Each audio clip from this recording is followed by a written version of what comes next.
Hi, everybody, and welcome to our Wawiwa webinar about how to choose an impactful career path in tech. Today, we have with us two distinguished speakers and guests, Eran Lasser and Galit Rubinstein. Galit is a seasoned career and organizational psychologist and VPHR at tech startups. She has seen thousands of people developing careers in the tech sector and has worked with individuals and organizations as an expert in HR and career development. Hi, Galit, how are you? Good, thank you. Great to be here. Great to have you. And also with us is Eran Lasser, founder and CEO at Wawiwa Tech. Wawiwa is a reskilling tech education provider from Israel, the startup nation which bridges the tech skills gap by establishing local tech training centers and programs with universities and other partners around the world. Today in Canada, Sri Lanka, Romania, Australia, France, Portugal, Japan, and the Philippines, and counting. And Eran is a tech education entrepreneur with over 20 years of experience. And over the years, he was responsible for the reskilling of 50,000 individuals to tech careers. Eran is an expert on the global skills gap, on innovation and technical training. And before founding Wawiwa, Eran has founded and managed for over 2 decades John Bryce Training, the leading IT training firm in Israel, and also initiated and led several training centers in various countries around the world, Ukraine, China, Turkey, Georgia, and more. And now, of course, as CEO of Wawiwa, he sits on the advisory board of 10 more training centers around the world that we've mentioned earlier. Hi, Eran. How are you? Hi, Oded. Hi, Galit. Great to be here. Thank you. Great. And thank you for all of you who join us from around the world to discuss a career in tech, how to start such a career, and also how to develop within the tech sector. Maybe I'll start with you, Eran. So the world is changing rapidly. Technology has always been a part of our life, but it seems to get a hold on our careers, on our workplaces, and infiltrate a lot of different industries and professions. What are the macro trends that you're seeing in the last year? And is career in tech still the right path for individuals? So that I think that this question is perfect as a starter for this webinar. What we see after the pandemic is that organizations have been shifting to digital all over the world. This fact alone creates enormous amount of tech professionals that are needed all over the world. And when we are traveling and having a lot of conversations with partners in the world, we see huge demand for tech professionals and a lot of open places that are in the world. And I think that Microsoft have been done a survey, if I don't, if I recall right, that there is a demand in 2025 of about, I think, 40 millions of tech professionals in all of the job roles.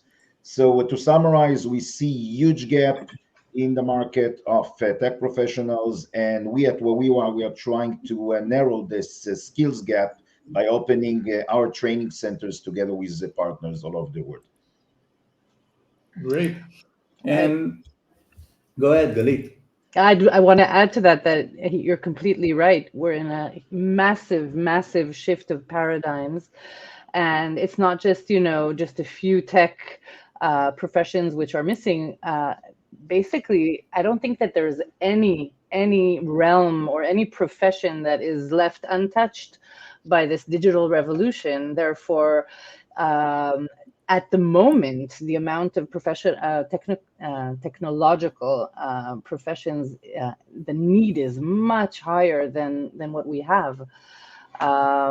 We've been seeing fluctuations between supply and demand, and it's more relevant than ever right now, even after we've been noticing lately the recent developments in AI and the different paths. So yeah, we are going through massive developments right now, and the tech skills shortage is alive and kicking.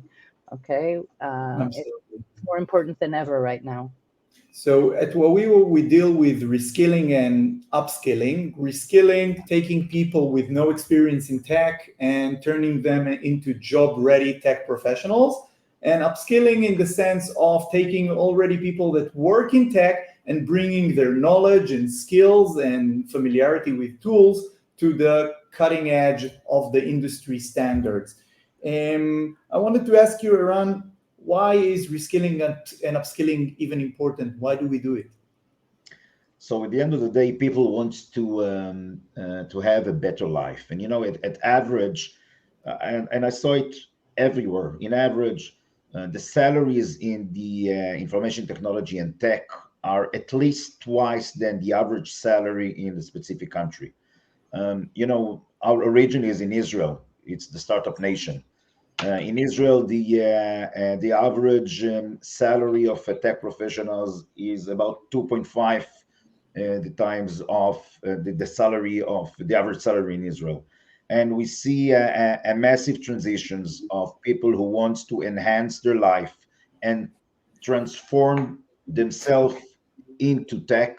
And when you're talking about tech, it's not only software development. Everybody thinks that when you're transformed to tech, it's only for software development. This is not the case. Actually, we have 10 different job roles and that we are bringing as programs for people who wants to reskill to tech. It can be in sales, it can be in data, it can be in cyber. So everyone who wants to get into tech can do it via reskilling.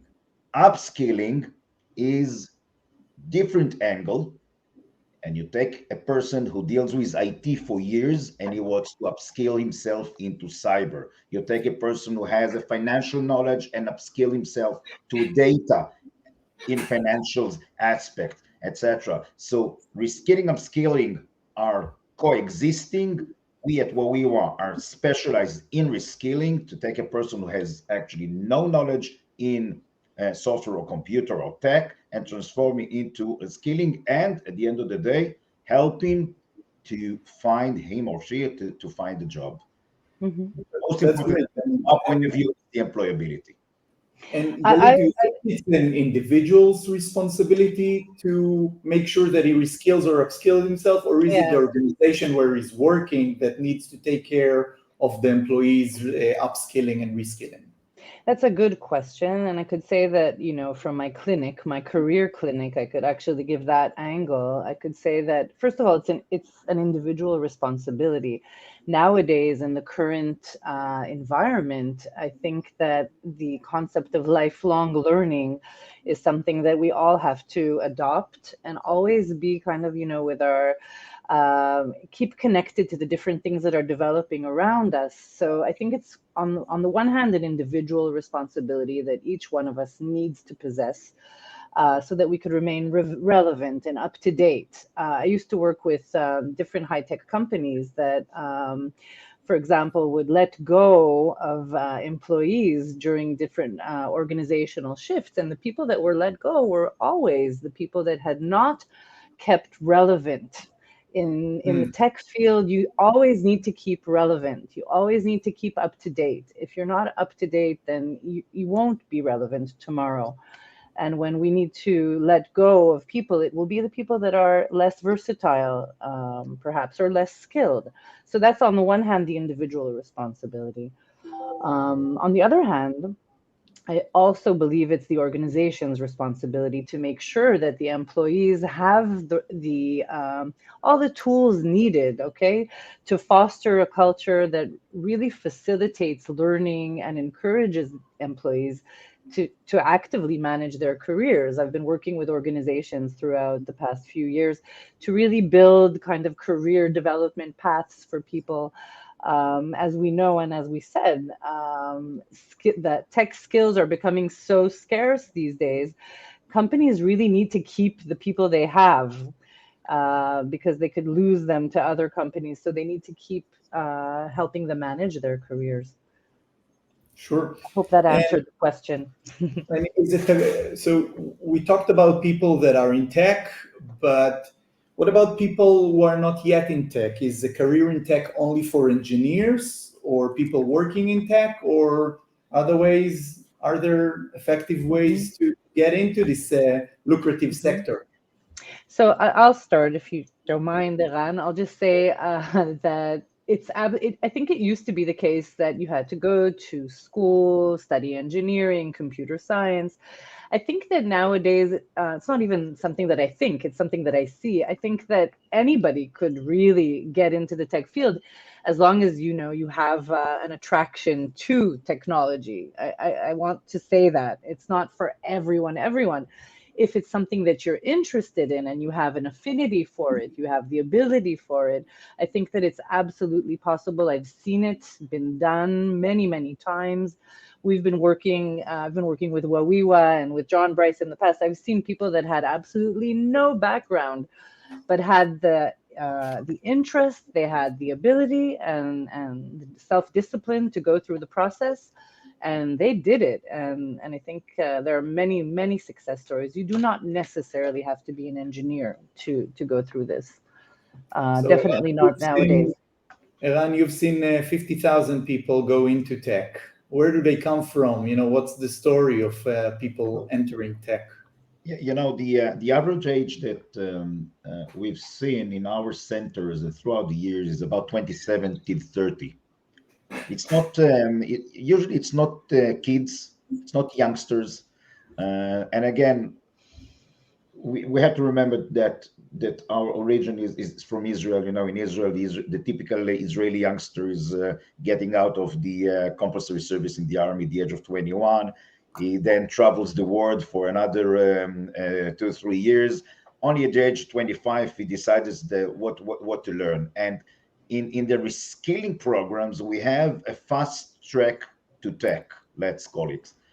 I think this is a nice slogan, right? Fast track to tech. It's actually a track that can replace the university degree, and I'm not saying no degree. That there is a movement. It's called no degree.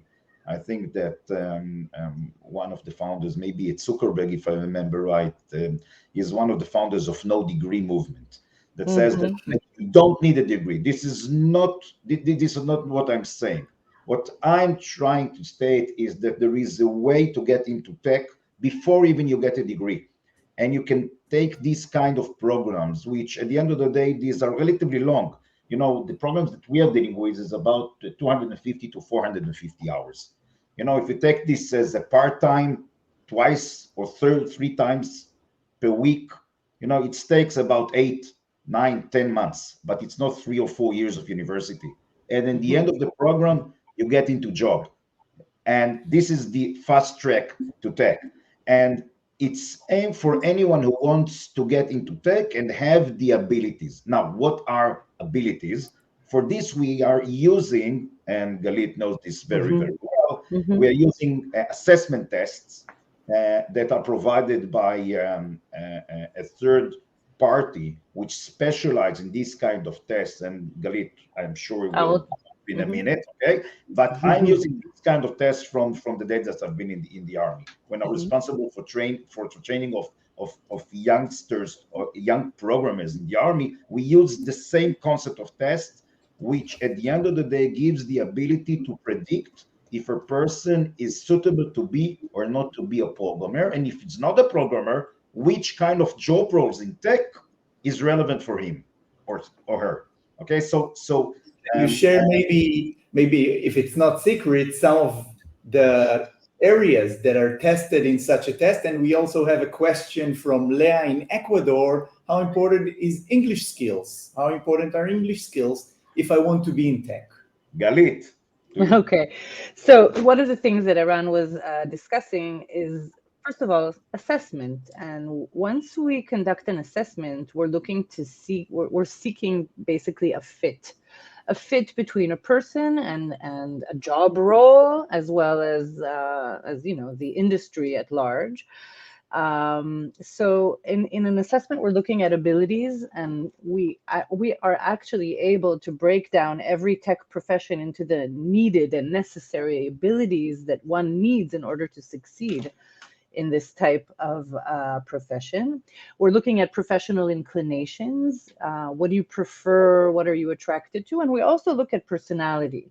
So, for example, if we're looking at a tech profession such as programming, as opposed to a tech profession such as marketing, digital marketing, these are very similar on the one hand, but also very different in terms of the abilities, in terms of the inclination, and in terms of the personality involved.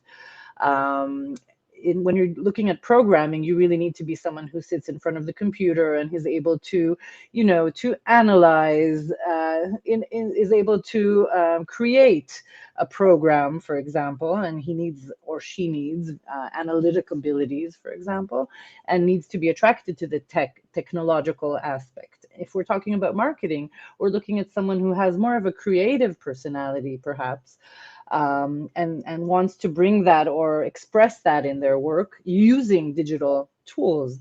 So these are two very different profiles, but both of them could find themselves within the tech industry making a nice amount of money for very on-demand jobs within the sector.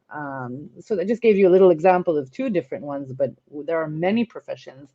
And I'd like to say that I myself have transitioned into the tech industry as a psychologist who very, in the past few years have made the transition and really enjoy every moment of it, just learning the new parts of the tech professions. So now I'm actually working within that. I think that if I could do it, anybody could do it. We have someone, a live reskiller, not only in the crowd, but also one. Yeah. So another question for you, Galit, is like, how should one plan his career in tech? Like, a career seems to be a very long thing, and what can individuals do, to begin their career, and how should they manage their career specifically once they're already in the tech sector? Mm-hmm. Okay, so I'll break it into two. First of all, one of the things that I've been, working with people over the years is, okay, so I took a course, I studied, I made the transition, but I don't know how to actually enter. Okay, that's one thing that I think that people are dealing with as they make that transition. So I have seen it happen. The entry point into the tech industry is usually recommended to be something that is closest to what you have done up until now. That's the recommended entry point. So if we want to get in, we want to get in through something that we have already had experience within, with our new skills, and then kind of, land and expand, as they say.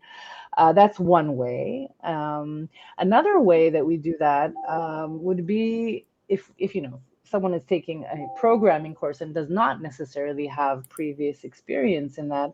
I always recommend trying to find as many projects you could do, volunteer, internship with, so that you could have kind of like a portfolio of experience, which people won't be paying for at the beginning, but afterwards will be. So that's kind of the entry point. And if I had to would you like to add something, Eran, to that before I go into the management of a career?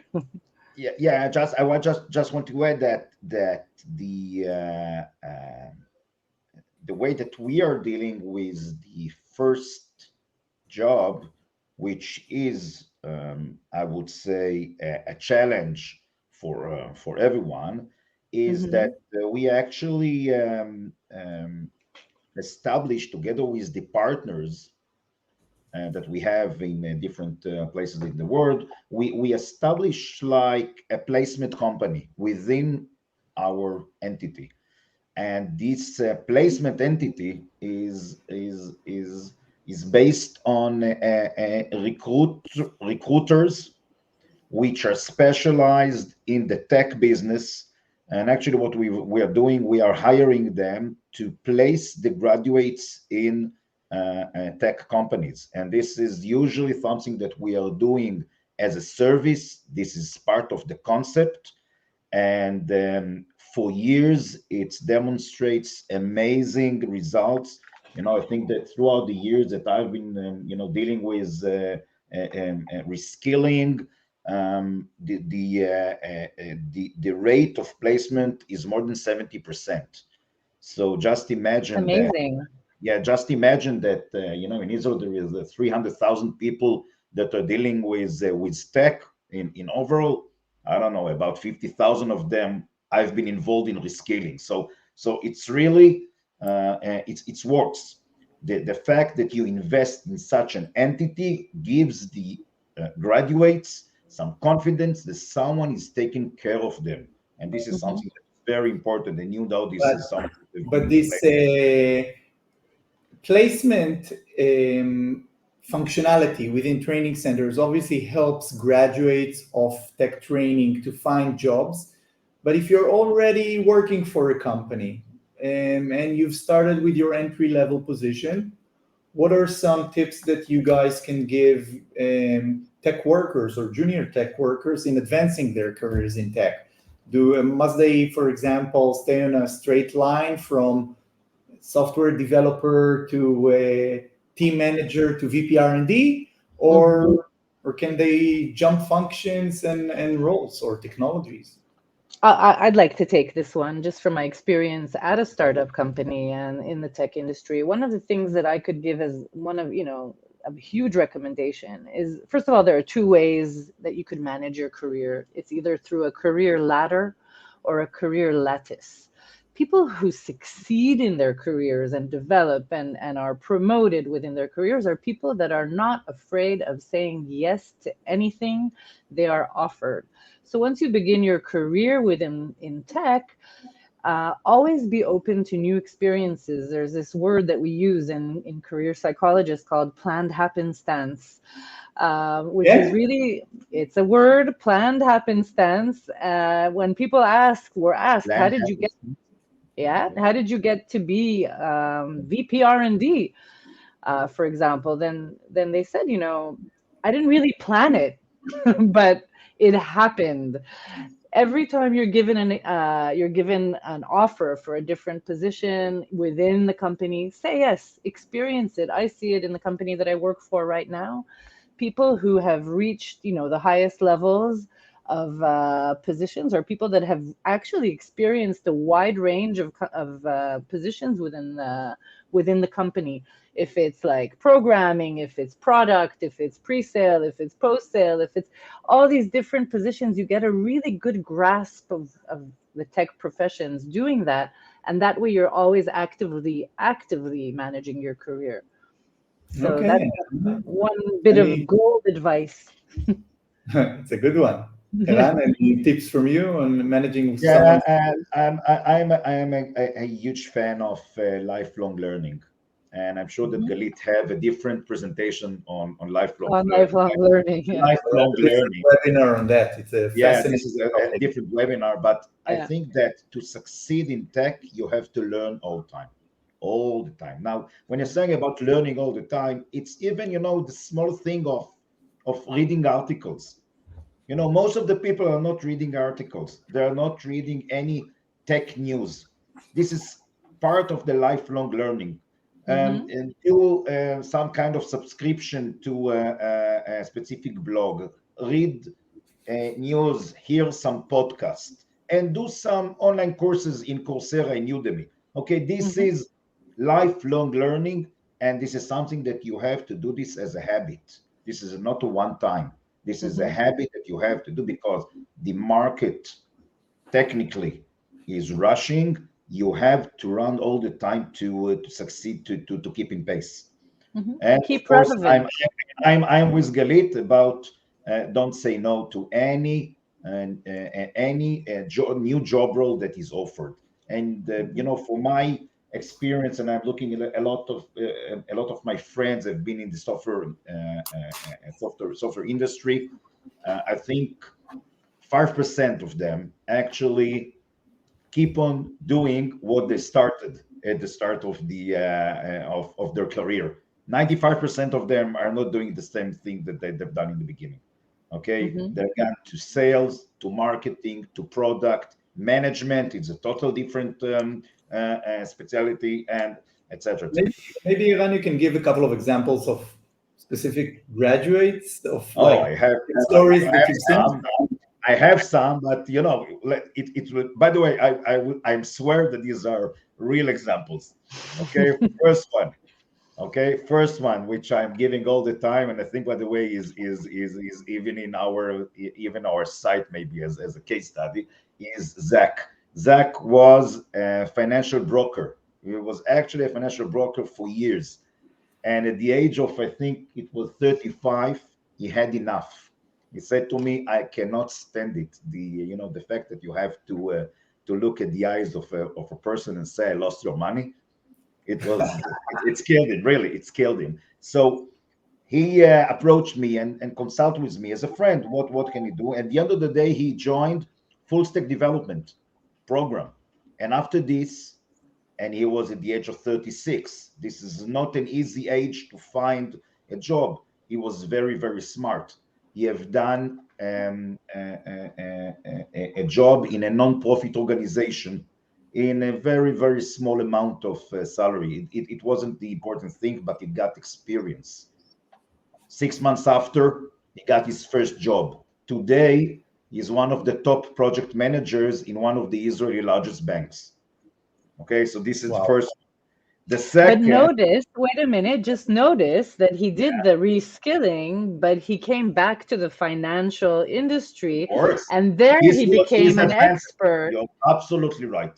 This is his advantage, that he can approach a financial institute and say, "Guys, I understand everything in finance. Right. Everything you want, right?" More than anybody who's an IT specialist who grows within the financial industry. Right. And the fact that technology is becoming part of each and every industry absolutely helps individuals to have a full career in tech in different industries, be it finance or agriculture, right? Absolutely. Right. Go ahead, Eran, I stopped you.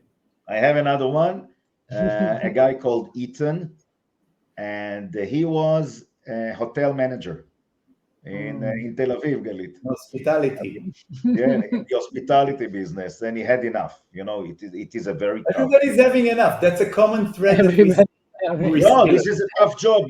This is a tough job. He's looking at all of his friends. He sees that they are advancing. They are making double the salaries that he's making. I don't know if you know that to manage an hotel, this is not the highest paying salary. So at the end of the day, he was at the age of 34 or 33. He approached, and he have done a job role. He was going on a job role that is a SAP customization specialist. And there was a time in Israel that it was a very nice program.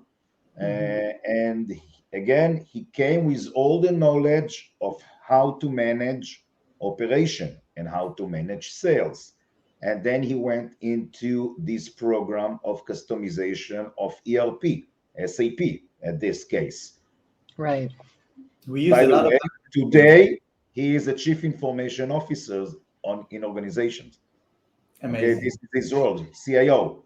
Again, notice after 17 years, after he's done this shift, he is now a CIO, the top CIO member in Israel, by the way. It's amazing. Galit, do you want to share some stories of yours?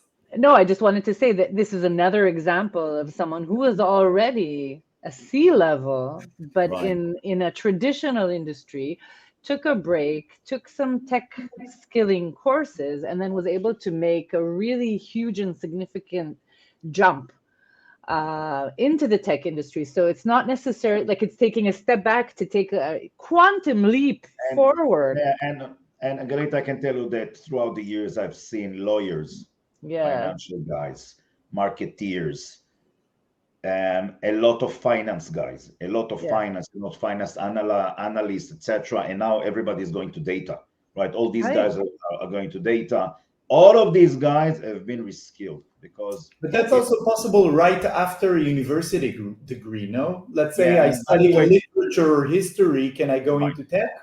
right. So 100%. one, I appreciate the fact that a person spent 3 or 4 years learning and he succeeded. And then if he's coming to our programs, he is much more matured in the way that he can overcome the obstacles in such a programs. And I'm just saying that these kind of programs that we have are not an easy programs. These are really Deep. serious, deep programs. And again, we are Mhm. preparing a person to be in a job role in tech. It's not something that you just get the certificate. Give me the certificate and I'm finding a job. This is not the Mhm. case. You have to demonstrate in the placement process that you have the abilities to do the actual job. It doesn't matter if the job role is programming or you are UX Mhm. manager or digital marketeer. Any person who is going to interview the graduate wants to see that he knows how to do the job. So the programs are relatively complex. You have to spend time at home. You have to do a lot of homework, etc. So when you That's quite a kid different. at the age of 18 and a graduate of university at the age of 22, 23, these different levels of maturity, by the way. But we see a lot of publications, for online courses and boot camps and all kinds of get a tech job in a second. Mhm. What are some of the paths that you see in reskilling from no experience in tech into a tech job? And what might be some of the advantages and disadvantages of some of these paths? Um, I'll try Okay, that. I just start. wanted to say that there are many different ways to reskill, okay, or to skill, right? It's not necessarily reskill. But I think that I connect very much to what Eran was saying, that there are a lot of courses out there, boot camps and all kinds of like very short kind of very marketable courses, and I've seen people come out of these courses, they don't necessarily complete the transformation or the process, because at the end of the day they do need experience, they do need the ability to solve problems. Most of these courses are open to pretty much anyone who wants to get into them. And I think that one of the things that are significant about this course is that we're checking to see if the person is suitable. Not only for the course itself, it's for the person himself or herself, because when you're choosing something that suits you, you're going to go all in, and you're going to really study and spend a lot of time getting all of the skills that you need. Whereas if you're looking for a quick fix, you could do it, but I haven't seen people who do that actually begin and last within a tech job for very long. Maybe afterwards they go and they seek a deeper program if that's something that they want.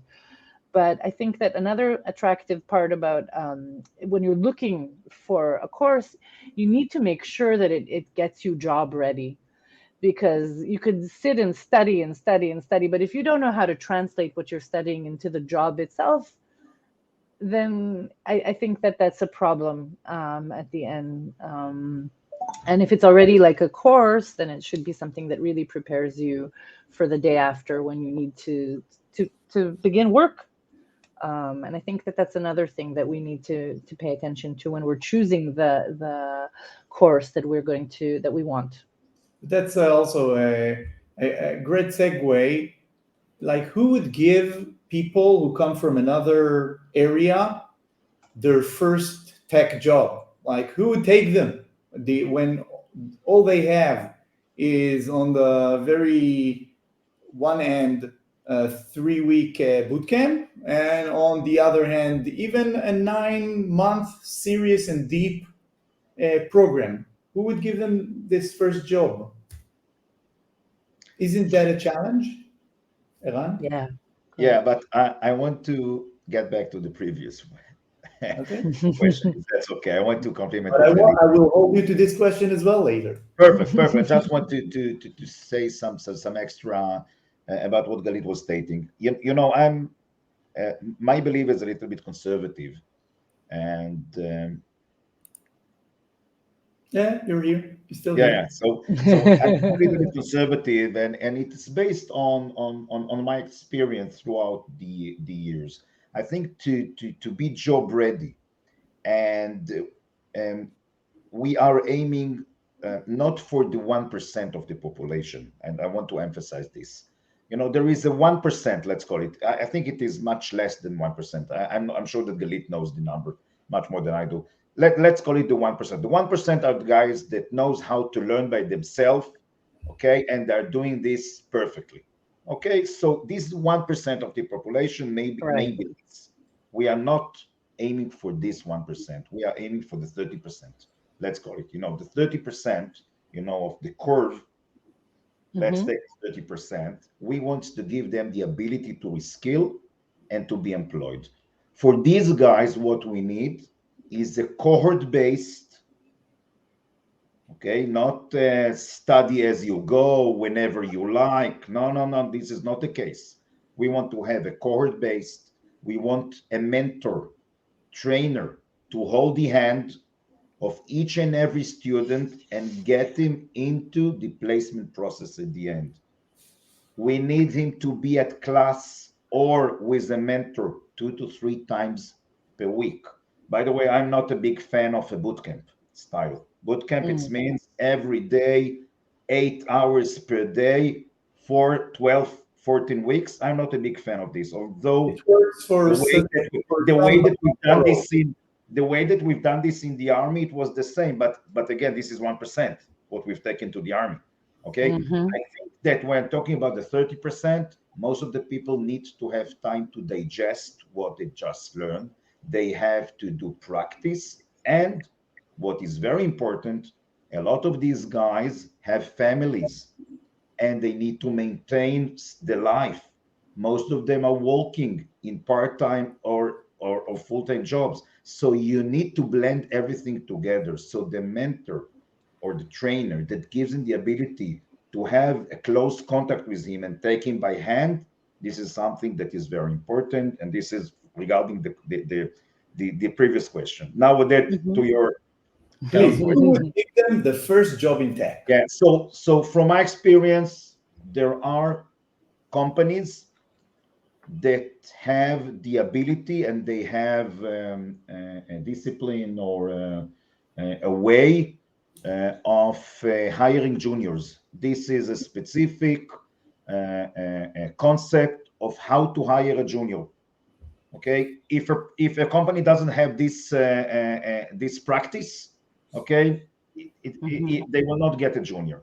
But Right. most of the big companies, they want to balance their employees, their staff. So they Hmm. need some juniors. They have to have seniors. I want to add Juniors to that. within 2 years are getting to be semi-seniors and then seniors. Price performance wise, juniors are less expensive than seniors. So a Exactly. smart company can blend all of their stuff in the IT and tech and be very, very smart in the way they are hire and employ these guys. So Hmm. to summarize this, you have to look for companies, usually relatively big companies, who has practice of hiring juniors. Right. Galit. Where they have, I want to add like on an HR point of view, where their training or their onboarding process includes basically on the job training. And so you could come with, with the knowledge that you have or that you bring with you, but actually the fact that you aren't in a box will enable the company to teach you what they want to teach you, so that you could continue the process of learning and grow within the company. Okay. That also connects to what you said before, which I want to add to the mentoring part and the on-the-job training. So if you're getting mentoring in your course, that's great. You're also, I think that studies do show that the more, when you're onboarding, the more mentorship you get, the more hand-holding you get, the better and the more successful you'll be in your job later on. So there are many companies that are looking for people that they could kind of develop, that they're not, a closed book already, and they're open and they're malleable to learning. So that's Yeah, one thing that I it's would all look for. connect to the fact that they have to have a practice, of hiring and employing juniors. Okay. Right. By the way, from my experience, oh, Sorry, go that's ahead. I want to ask about the specific genres. In the examples, we say him, her, but I want to ask, about women in tech.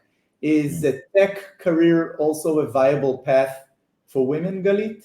Yes, yes, of course. Unfortunately, the majority are men, and they still are. But I think that tech is very, very thirsty for having women part of the industry. I think women bring so much to the table, especially around, and I don't want to be like gender specific here, but they do bring a lot of soft skills to the table. And I think that, and from my experience, I've seen women in the tech industry. I find that many of them develop very quickly and very nicely within the positions, because they are very flexible, and they have great, not all, but very good interpersonal skills and communication skills, which sometimes in a male dominated, I'm sorry, men, in a No, male dominated we industry. men take better next when there's a woman around. So Yes, definitely women in tech yes. help that as well. 100%. And there are many companies, by the way, and this is important to know, that are seeking women and actually will prefer women. Of course, if their skills are good and they've passed all the HR processes, but having women in companies is something that is even part of compliance, HR compliance. And if a company doesn't have enough women, they might actually be penalized for that. Eran, what are the challenges that you see of people when they're reskilling, as they're taking those long and demanding programs to become something else, to get a job in tech? What are the challenges that some of the people are facing, and what are some ways to mitigate such challenges?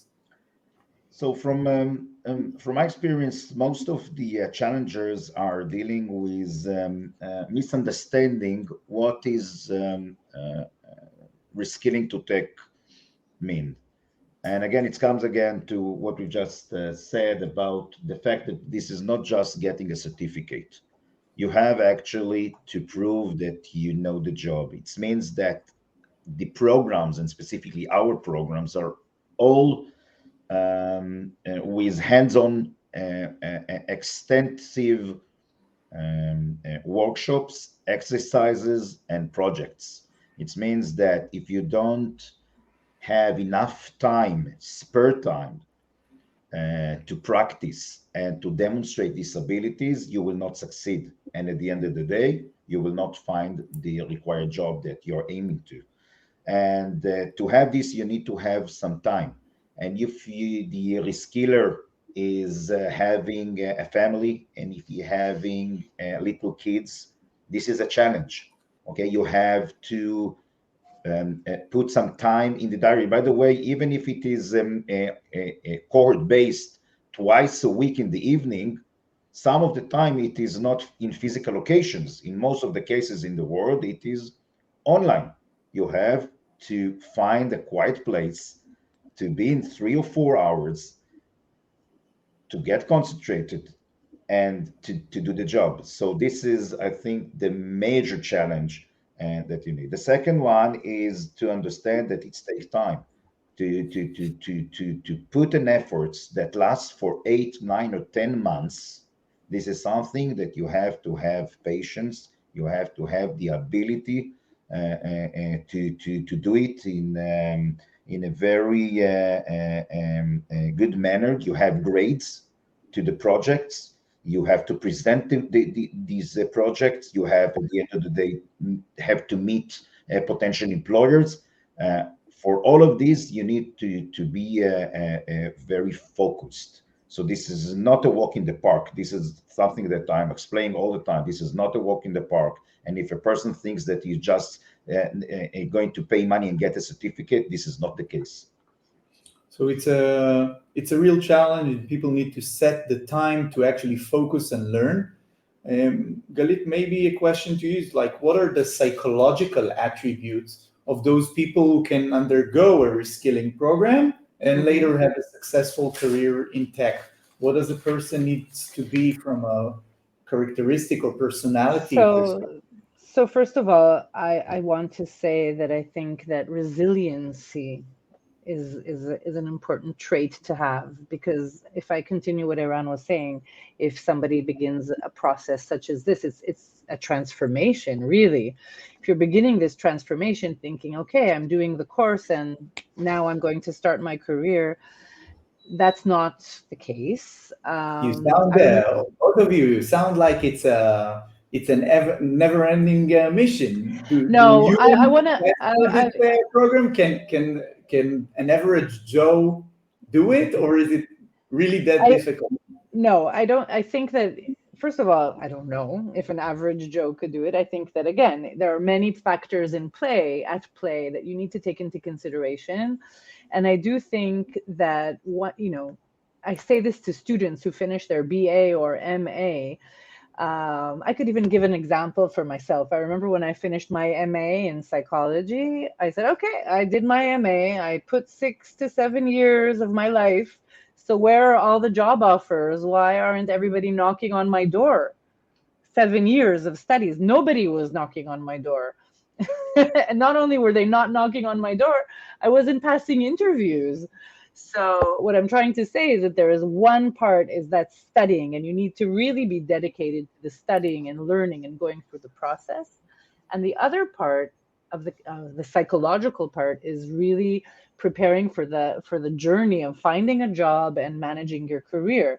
Two different things, okay? And you need to be able to be resilient in this process. And if you're getting like doors slammed in your face, don't give up. You're going to find someone who's going to open the door. There is going to be one person who will open the door. This is another subject for another webinar. Another webinar, I know. How to open the second door. But so resilience is one. What other traits should a person have, or would benefit if he already has those traits, if he's going to tech, he or she, of course, is going to tech? Well, first of all, if we're talking about soft skills, I'd say it's curiosity, it's flexibility, it's the thirst for learning, wanting to learn and develop and understand that it's a process. And it's not black and white, it's a process. And you do need to be able to go on this path and on this journey with a lot of patience. And another thing that I think that you need on a psychological level is understanding that you need to really create a network. Okay, it's another soft skill. People or computer network? People network. Okay. People network. Why is the network important? Because again, if you're looking for a job at the end of the road, you need people to believe in you. You need people to open. I'm sorry, I'm going again on the opening the door, but I think it can't be stressed enough that it's so important. Because again, you could do everything you need to do and have all of the knowledge, but if you're not able to open any doors, then it's going to be difficult. You'll be sitting at home with a certificate in your hand. So, right. So that. Okay. That's what I think.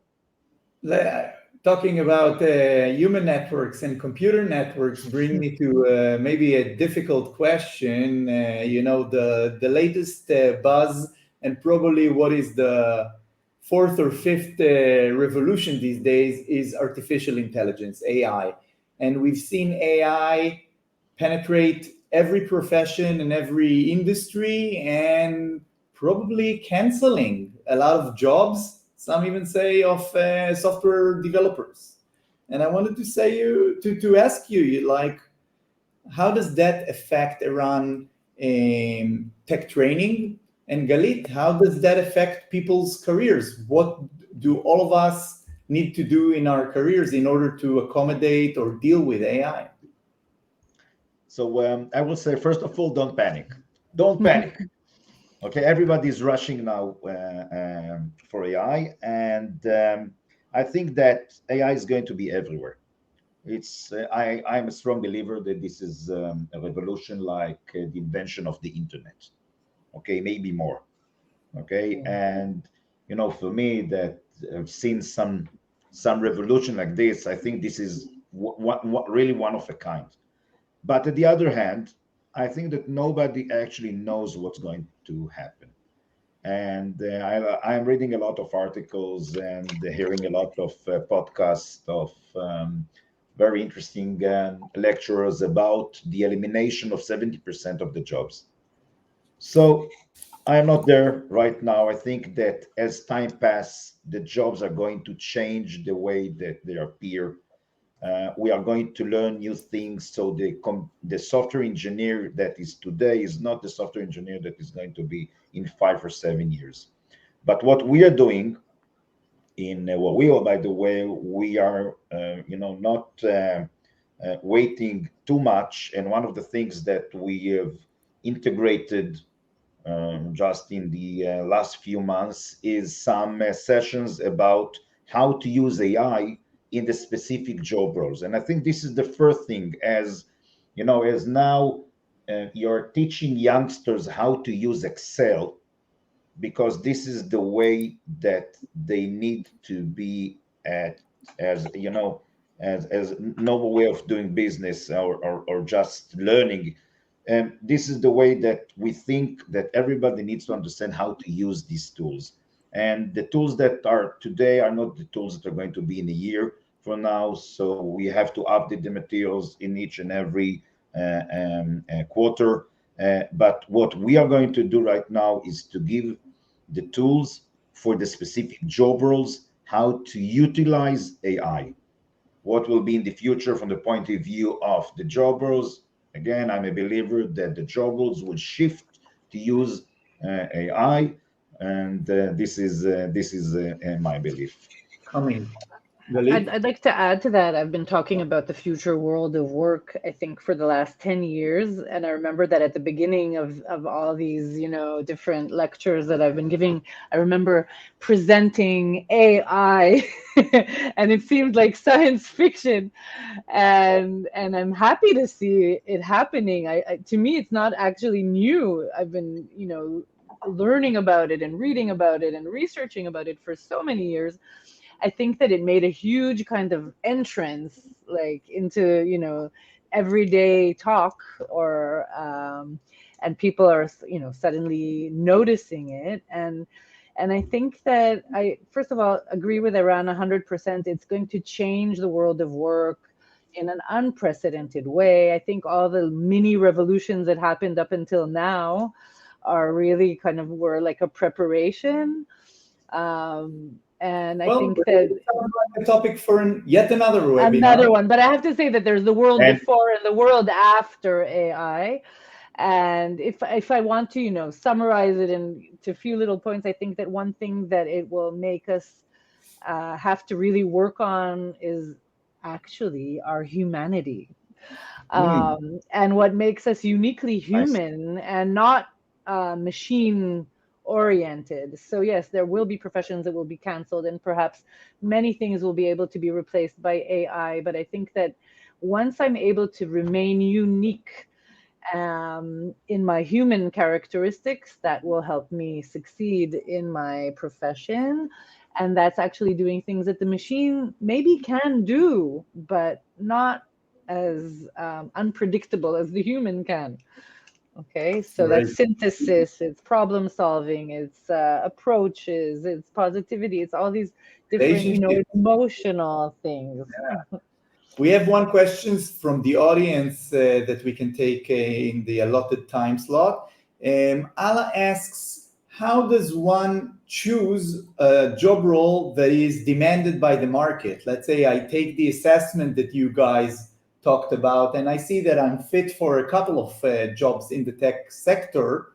How do I choose between them to one that the industry will actually hire me the moment that I graduate? Eran, maybe you want to take that. Yeah, so I think that the most important thing is to do your own survey. And in each and every geography, there are surveys by HR companies and maybe by the government, it depends on the specific region, that predicts what are the demands for a specific job role. This is, from at macro level in the specific geography. Then there is the networking. As Galit was saying, you have a network of people that works in tech. Try and understand from them what are they hearing is the demand in the specific geography. Try to have conversations with VP of HR, with recruiters.